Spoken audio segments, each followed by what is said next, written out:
Hi, IASvideos.com is presenting you simplified daily current affairs analysis. RBI has paid an interim dividend to the government. It has approved an interim payout of Rs 10,000 crore. So, how does a central bank like the RBI generate profits or surplus? Does the government have a claim on the RBI's profits? Is there an additional money printing or reserve creation involved when RBI pays out dividend? Why are central banks reluctant to transfer large amounts to the sovereign? What is the global practice in payment of surplus by central banks? GS Paper 3, Indian Economy. In this video, you can find detailed answers for all the above questions. The above article has been retrieved from indianexpress.com, dated February 22nd, 2019. What we are providing here is just a 10% sample out of the full-length video. Visit our website iasvideos.com to join the course and to unlock all videos. We offer this pen drive course cash on delivery on Amazon.in too. Amazon will deliver our course to your doorstep. What is the context about? On February 18, the RBI board at its meeting in New Delhi approved an interim dividend payout of Rs 28,000 crore to the government, which is expected to help keep the fiscal deficit at the projected 3.4% of GDP for 2018 and 19. This is the second year running that the RBI has paid an interim dividend to the government. It had approved an interim payout of Rs 10,000 crore last year.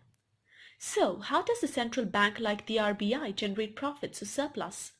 A central bank's income typically comes largely from the returns it earns on its foreign currency assets, which could be in the form of bonds and treasury bills of other central banks or top-rated securities, deposits with other central banks, the interest it earns on its holdings of local rupee-denominated government bonds or securities, when lending to banks for very short tenures, and management commission on handling the borrowings of state governments and the central government.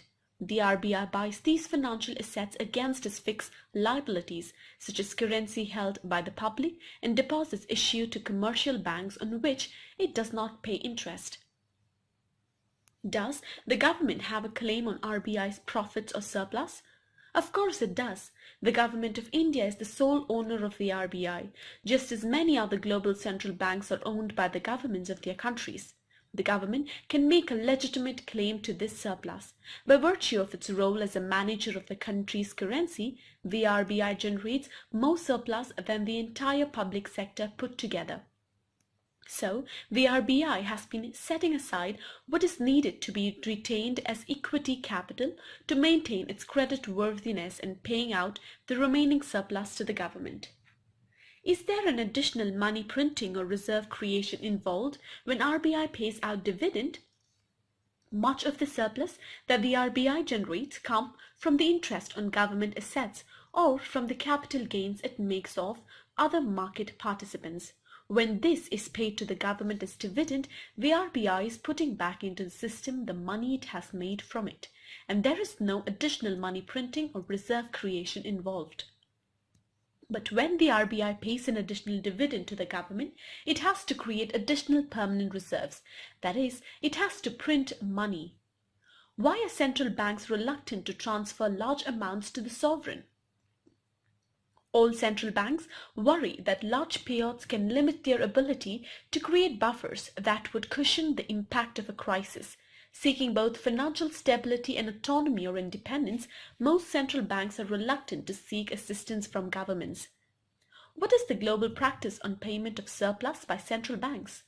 Almost all central banks, the US Federal Reserve, the Bank of England, Germany's Bundesbank, or the Reserve Bank of Australia, are owned by their respective governments and have to transfer their surplus or profits to the Treasury or the equivalent of India's Finance Ministry.